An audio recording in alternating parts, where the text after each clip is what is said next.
The day after Moshe descended from Mount Sinai, he begins to teach the Torah to the Jewish people.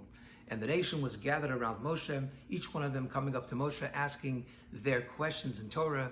Moshe answered everyone, teaching everyone. He also settled disputes among people according to the Torah law.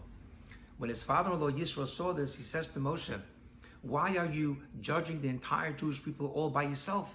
It's unsustainable. You can't do it alone. You will all get worn out." And he goes on to give him an advice, and he says to Moshe, "You should appoint judges and court systems. They will assist you in judging and teaching the Torah to the people. And if there is a major matter, let them bring it to you."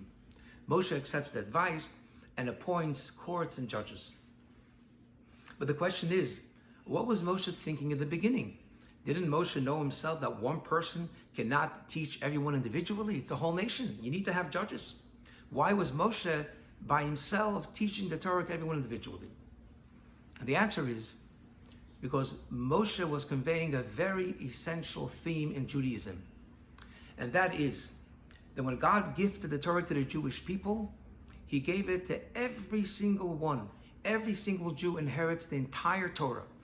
And therefore, when it comes to Torah and Judaism, there is no elitism and there's no scholars that own right to the Torah, but rather every single one inherits the entire Torah.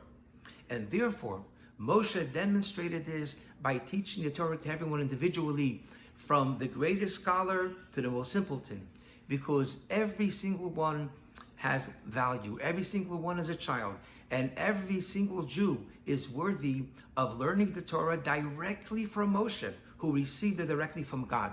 Because Judaism is not about elitism and arrogance. That's the opposite of Torah.